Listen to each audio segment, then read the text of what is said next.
What's up guys, Alex from Stockton Car Wash here. We're gonna go ahead and give you some tips and tricks on how to do a full polish or paint correction before you apply ceramic coating on this 2021 Ford F-150. We're getting ready to ceramic coat this truck, bro. It's a 2021 Ford F-150 Lariat edition. We're gonna go ahead and do a 5-year coating. What that means for those who are new to the channel or who don't know exactly what ceramic coating is, it's a silica dioxide product that we apply to a paint. It crystallizes on the paint, so it's a liquid form. We add it on there. Once it's cured, it crystallizes, makes your vehicle super shiny, protects it against water spots, oxidation, bird droppings, any form of rain acid. So a lot of people use it to add extra layer of protection. It's a new technology. People used to use wax a lot. Now people are switching over to SiO2, silica dioxide.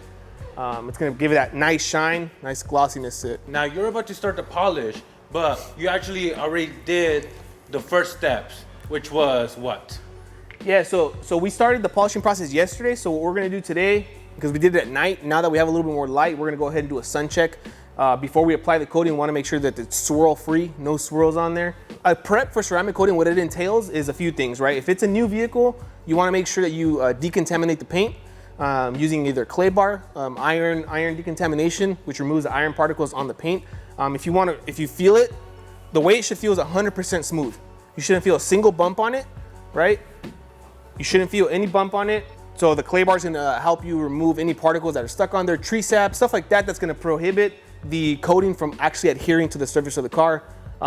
Once you polish it though, you have to keep in mind that you're still gonna have oil residues, right? Because polish has oil sometimes. So in order for the coating to actually stick to the paint, you wanna come back and you wanna hit it with either isopropyl, so rub it like alcohol for example, diluted with a little bit of water, or use any product that's made specifically for ceramic coating prep. A good one that I use, for example, is Erase by CarPro.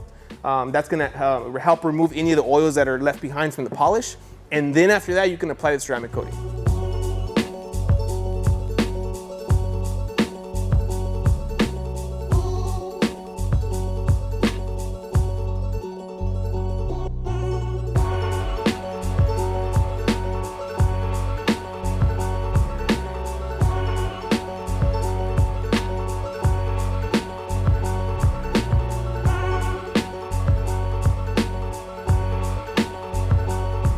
Like a big job. Yeah. What, yeah. 2-3 day job? So it depends, bro. Like, for example, this is the 5 years, this is the most expensive option we have, right? So this is gonna, normally we would knock it out in 1 day, but because we just moved in here, we don't have the plug for the lighting that we use to cure the coating. We have to wait multiple days for the coating, for the first 2 layers to harden, so we could stack the 3rd layer.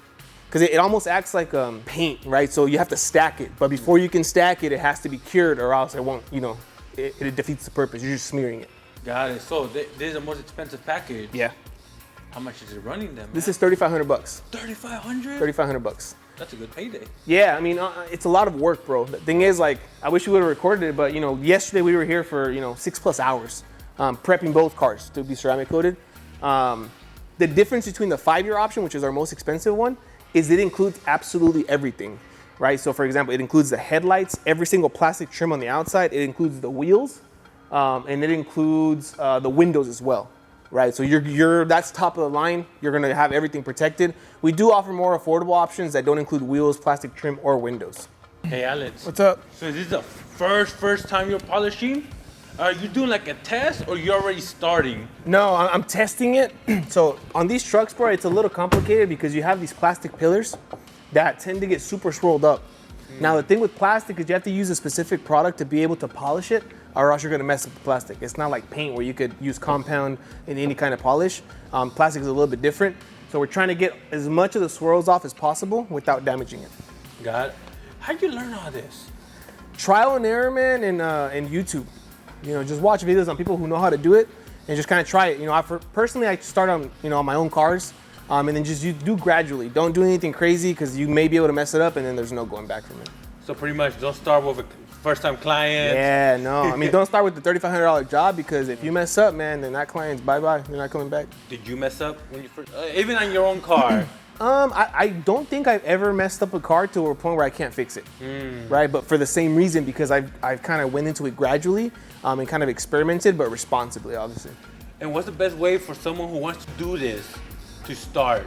I know you mentioned their own car. Yeah. But is there a specific equipment, a supply? So I would recommend, bro, like staying away from industrial products if you're starting, right? Why? Because if you're gonna use, let's say, for example, a super strong degreaser or an acid, and you don't know your dilution ratios, then you may get into some trouble messing up either wheels, plastic. So I'd recommend staying with, the more commonly known brands for beginners. 3D is a good one. MacShine is an excellent one. Their products are pretty versatile. They could, they're easy to use. You're really not gonna mess something up unless you're absolutely don't know nothing what you're like, you don't know what you're doing basically. So I would recommend those brands, but overall, stay away from industrial products unless you're somewhat experienced. Here's the thing though, I know a lot of people, they tape Yeah. while they work. You don't. Why? I think it's interesting, bro. Like, I understand why people use like tape. I guess let me explain what taping is. So people oftentimes, whenever they're doing like polishing or like super complicated paint corrections, they tend to tape around the plastic areas. The reason why is when you get compound on them, sometimes you can't get it off. It's super, super hard. Like, let's say I put rubbing compound on this, it may stain and mess up the plastic. So I understand why, but a lot of the times, man, like, you don't actually need it if you're careful. If you're careful enough to where you're not getting to the edge and you're not gonna get that dirty, then you don't absolutely need to do it, right? And I understand people are gonna say, oh, but like it's gonna take you 20 minutes to do it. Why don't you just do it? I mean, power to you. If it works for you, I would say do it. I simply don't normally do it unless it's a super complicated black vehicle and I'm gonna be using like a super aggressive compound. Then I would take the extra time to actually tape around. This is a newer vehicle, so there's really no need to go super, super close into near the plastics. So there's really no point in taping, and you're gonna save yourself some extra time. It's because you're confident. Yeah. You have the experience already. 100%. It's not like you're risking it. That's a good point. That's a good point. I think that, again, if you're not, super experienced, it's your first polishing job, your first paint correction, then I would 100% recommend that you tape all the edges just to keep the customer happy and make sure that you're not gonna get any compound on it. I can't tell you how many times we've pulled up to a job and there's rubbing compound all over the edges, on the plastics, and then you have to disclose it to the customer, like, you know what, this is already there, because a lot of times it is permanent damage. Hey, Alex, I see you have a little polisher right there. Yeah, it's a nano polisher. What we use it for is like super tight areas. Like for example, I don't know if you could see that, there's a little scuff mark there. I see it. You can hardly see it, but it's there. So in that case, we would use this tool to be able to kind of get in there without having to use the big machine and getting the plastics dirty. How many polishers does a detailer need? It's interesting, man. Like for example, here, let me show you this one. So this is the Rupus. I think it's probably one of the most like popular polishers that people use. It's also super expensive, right? I didn't start with this when I first started detailing. Actually, I still use some of the ones from Harbor Freight that look very similar to this, but they're a fraction of the price. So I think that if you're new to detailing, start with that. Like you don't have to spend $400 on this machine, for example. But to answer your question, you really need a DA, and I would say like I think to start a DA is fine, in my opinion. What about the tight spots? The nano? Tight spots, again, that's super important. A lot of people buy the Rupus version of this, which is like $600. This is an off-brand, right? Like this isn't Rupus. You can find this on Amazon for $200. Hey, you can find this on Amazon in the description below. Heck yeah. Actually, we're gonna link it on there because honestly, this is super affordable and it does an amazing job, in my opinion. So if you wanna check them out, go for it. And you think a nano and a regular one is all you need, or you need something in between? It's preference, man. If you have the extra money, I think it'll make your life easier in a lot of ways, but you don't absolutely need it.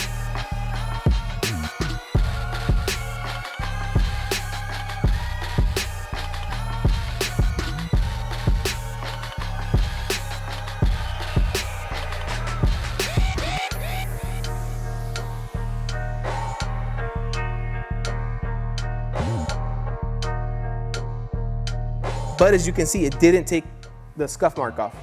So that's how I know I need to step it up just a tad bit to something a little bit stronger. So this is polish.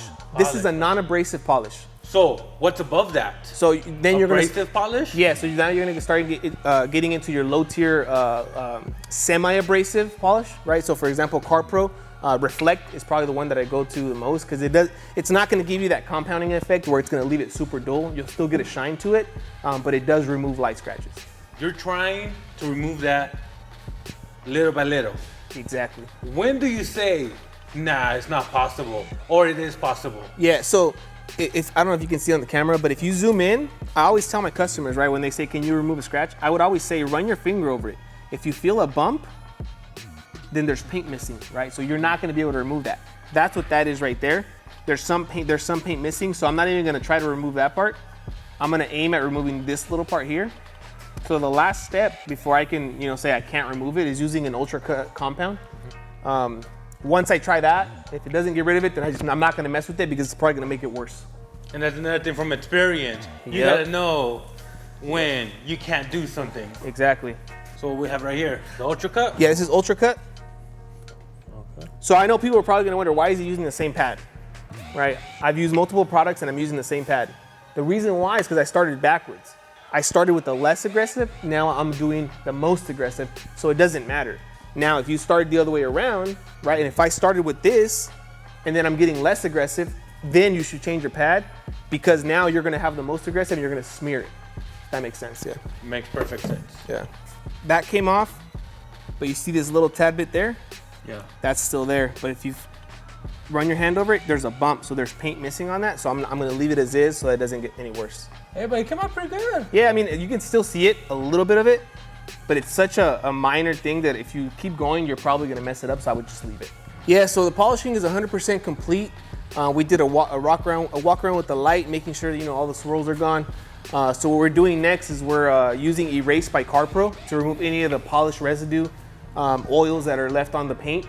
That's basically the press spray before we actually apply the coating, so that the coating actually adheres to the paint. Oh, okay, so you kind of have to use that to take out the polish. Exactly. So the coating could stick on the car. Yeah, so not necessarily take off the polish, but rather the residue that's left. Because even though you can't see it, there's some oils left behind. If there's oil on the surface, then the coating won't adhere as good as we want it to. All right, Alex, so what's the next step?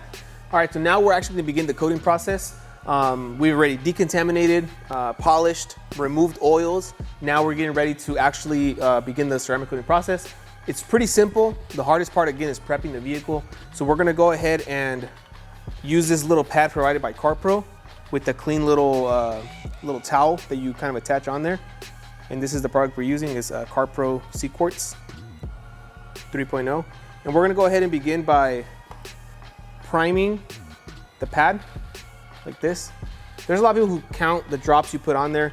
I put a significant amount just because it's brand new, so it's completely dry. So the way we're gonna do this is we're gonna work panel by panel on the vehicle. So we're gonna begin on this back right-hand side quarter panel, and we're gonna begin in sections. So I'm gonna do half of this panel first. We're gonna go ahead and wipe, and then we're gonna move forward accordingly. Now the key step on this is I always start in a Z formation. So if I start on this panel, I'm gonna go ahead and do this. I'm gonna run it down and create a Z. The reason why I do that is to evenly spread out the product before I begin to apply it. Right, so now I'm gonna begin side to side.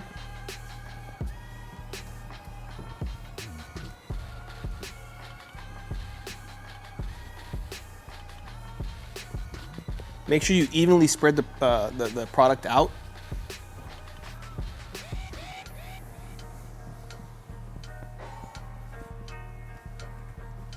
Once you do that, you're gonna change the pattern to form a T. So now you're gonna go up and down. The reason why you do that is because when you go side to side, there's a good chance you probably miss some areas. Now by doing the T formation process, you make sure you get all those spots you could have missed to evenly spread the product out. So once you apply the product, you're gonna notice it start to flash. So now it's starting to change color. You're gonna notice a rainbow color on there. So you're gonna let it sit anywhere between 30 to 45 seconds. Once you notice the color changing on there, right, that's a small indication. Leave it about 10, 15 seconds more, and then you're gonna begin to wipe it off with a clean microfiber towel. Now it's super important to notice that you have to change your microfiber towel consistently, because this liquid hardens, it crystallizes, so your towel's gonna begin to get hard. Once it gets hard, if you don't switch it out, you're gonna scratch the paint. Right, so now you're gonna let it sit for about 30, 45 seconds, just wipe it off. Okay. And you would do that through the entire car? The entire car, so you work panel by panel. Whenever it's large panels like this one, you go ahead and kind of divide it in half, right? So you start with this half. While my partner starts to wipe it off, I'm already applying it on the next side of the panel, and then we move forward accordingly. And that would be one coat on the entire vehicle. And are we just doing one coat or multiple? We're doing 3 layers of the coating. Okay, so you're gonna do it once, then come back and do it again. Exactly. And one last time. Yeah, but like I said, usually we use a curing lamp, but because we just moved in here, we don't have the equipment. We're gonna go ahead and let it sit overnight for it to 100% cure and crystallize, and then we're gonna come back tomorrow and then add the additional coatings. You're done with the first coating. You're gonna put more. But what's a common mistake people do with ceramic coating, or what's something that is very common to miss? Yeah, so I think the most commonly missed thing when you do ceramic coatings is to not do a sun check and to end up with high spots. What high spots are small areas that you forgot to fully wipe down when you're applying the coating. So you end up with it's almost like a stain on your paint, right? Not completely permanent, you could polish it out. But if you don't check it, then there's a good chance the customer's gonna leave, notice that high spot, and then come back and be unhappy. Okay, you get a high spot. Is it dried already? Yeah, so if you didn't catch it right away, it's a good chance that it crystallized already and it's completely dry. So in order to remove it, you're either gonna have to use a super strong compound to polish it out and then recoat that area. But it's not a big deal. I think it's if you catch it early, then just fix it. That's why I drove it out to make sure that there's no high spots on the body. Because even though we have good lighting in there, it doesn't catch everything. There's nothing like the actual natural light to see how well the coating is done on the truck. All right, guys, so there you have it. Full 5-year ceramic coating. This is the first layer out of 3. We're gonna go ahead and let it cure, let the coating crystallize. As you can tell, you can already see how much shinier it is. We're gonna give it about 24 hours so the first layer can cure before we stack the next layer. If you guys like this video and you learned something from it, go ahead and leave me a comment below. Hit the like button, subscribe, and hit the little bell so you get a notification whenever we upload the next video. See you in the next one.